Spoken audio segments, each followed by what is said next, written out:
Grammar Girl here. I'm Mignon Fogarty, your friendly guide to the English language. Today, we're going to talk about why kids say they're versing other teams and players, and then I have a whiblin about a thingamajig.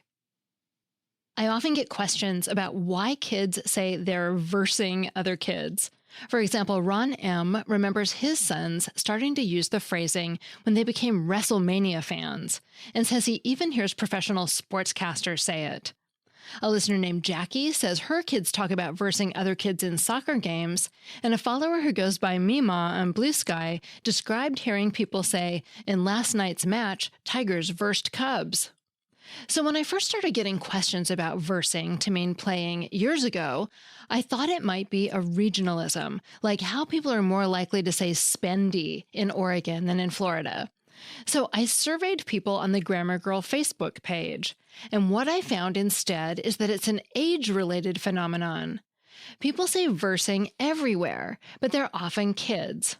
Although it's not unheard of among older people, back in 2012, my Facebook followers reported hearing it most often from elementary school kids. The Oxford English Dictionary says this use is chiefly U.S., but among my followers, it seemed to be especially common in Australia and New Zealand. Now, it could just be a statistical blip, because I have fewer followers in those countries than in the U.S. But Karen from Eastern Australia wrote, "Verse is a very common formulation here, especially among TV sports journalists. I even saw it on a billboard outside our local football stadium. Team A verse Team B." If you go to the transcript of this article at quickanddirtytips.com, you can see the map I made from people's responses. So there are many reports of people hearing kids say they're versing other teams in the 80s and 90s. In 1984, the New York Times included versing in an article about New Yorkese, defining it as, quote, high school slang meaning to compete against another school's team, as in, we're going to be versing the Brown Bombers next week, unquote. Linguist Ben Zimmer pointed me to the oldest example I could find, which is from 1981. It appears in a comment on the Language Log website and comes from a note in the journal American Speech that appears to be the same kind of message I get. Someone named Charles Doyle wrote, "From more than one speaker recently, I've heard verse used to mean oppose in a contest, as in the Braves versed the Dodgers last night. Presumably the verb derives from the preposition versus. Is it new? Is it widespread? Would it be spelled V-E-R-S or V-E-R-S-E? So way back in 1981, people were already asking why others were talking about versing other teams. And it's not exclusive to physical sports. A listener named Bob says his sister would use it for competitions where to play didn't seem right, as in talking about versing other kids in a spelling bee. You wouldn't play someone in a spelling bee. And it also appears to have strong ties to video games. A lot of parents who commented seemed to think that their kids made it up, and they didn't realize it was widespread. And one possibility is that 40-plus years ago, kids did occasionally make it up by mistaking the preposition versus for a verb. It's actually quite logical for kids to think that if Sue dances with Joe goes with Sue is dancing with Joe, and if Squiggly sees aardvark goes with Squiggly is seeing aardvark, that Mrs. Smith's class versus Mr. Javier's class leads to Mrs. Smith's class is versing Mr. Javier's class. Versus sounds like a verb to them, not the preposition that it is. So it's reasonable to think that every once in a while, kids did make this mistake and used versing for a while until someone corrected them or they got older and realized it was wrong. However, anecdotal evidence seems to point to versing spreading more widely through video games that came out in the 90s.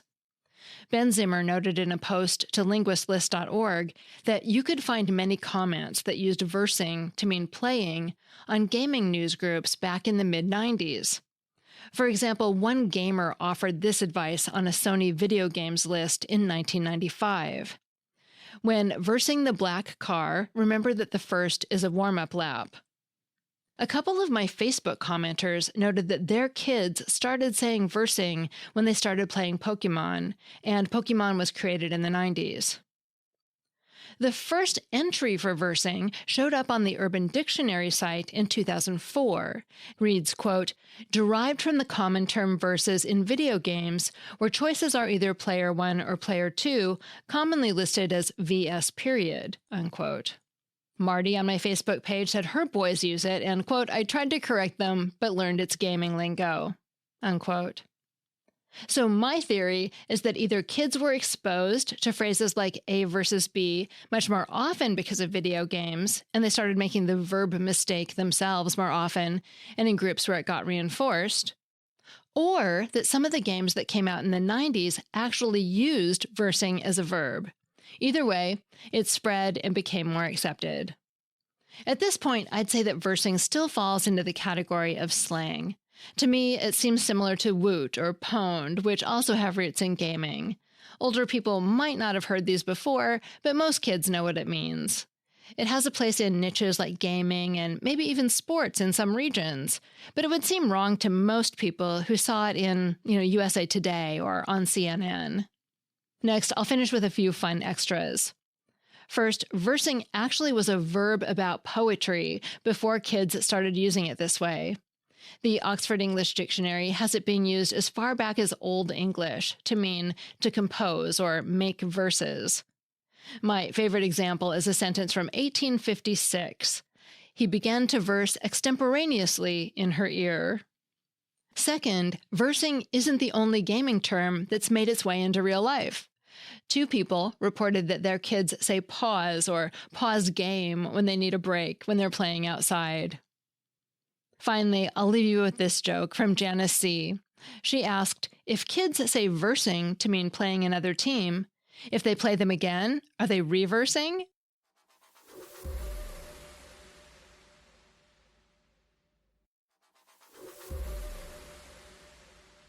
This next segment is by Ursula Kania from the University of Liverpool. Over 50,000 years ago, humans started speaking, and we have not shut up since. Sometimes, though, we struggle to remember the name of an object, a place, or a person we want to talk about. The technical term for this phenomenon is lethologica. Well, severe word-finding difficulties can be due to serious neurological issues, such as stroke or dementia. Drawing the occasional temporary blank is very common. Unsurprisingly, stress doesn't help, and it gets worse as we age. But what can we do if we're coming up empty, yet still want to keep the conversation going?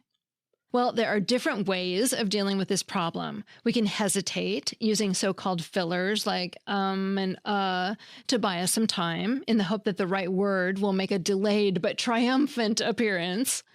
We can describe what we mean, hoping to still get the message across. Recently, it took me a moment to figure out that the flat things that look like donuts my daughter was talking about were DVDs. We may even be able to recall certain formal characteristics of the word, like the first letter or sound or how many syllables it has, and generously offer these clues to the puzzled listener. This guy we met last week, I think his name starts with a G? This is why we also call this the tip of the tongue phenomenon. We've almost got it, and our brain is doing its best to use all stored bits of information, for example, on the word's pronunciation and meaning, to come up with something useful to say, even if it isn't the correct word itself. Sometimes this results in us making up words on the spot, referred to within linguistics as spontaneous or ad hoc coinages. You may not find them in the dictionary, but they usually still make sense in context. Even young children already come up with them in an attempt to put into useful practice what they've already learned about language, like the 6-year-old referring to a woman's shampoo bottle as a lady thing in a study on language play. My favorite example in this category, though, is a tweet about a German customer in a Welsh pub who couldn't recall the word cutlery and politely asked for food weapons. Now, last but certainly not least, we may use ready-made placeholders like thingamajig, whatchamacallit for an object, or what's his name for a person.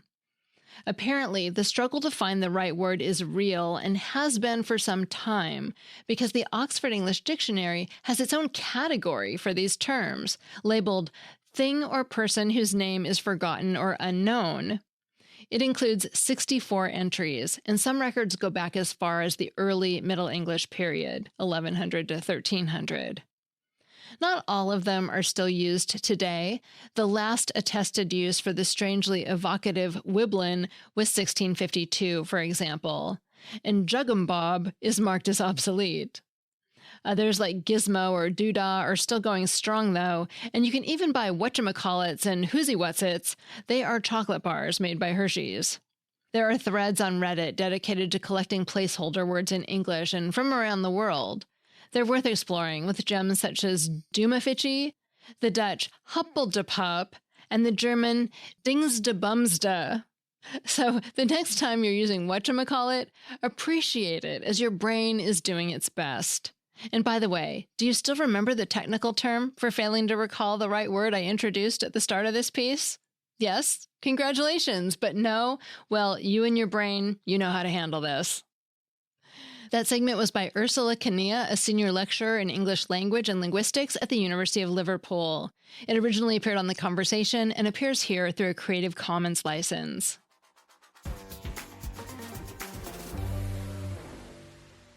Finally, I have a Familect story from Chris from the Amateur Traveler podcast. Hey, Mignon. It's Christianson from Amateur Traveler. When you talked about Familects, I was reminded of a story from college where one of my roommates was relaying a story of how he was walking through New York City at night. And there was this tall, statuesque woman who was walking down the street, and she had a cape on and she was singing, and he was thinking, well, she's not going to get mugged because she's a character. And one of my other roommates had this very quizzical look on his face, and he said suddenly, "Oh, I thought you meant a chicken." Well, his father had been in the grocery business, and to him, the word capon got translated as chicken.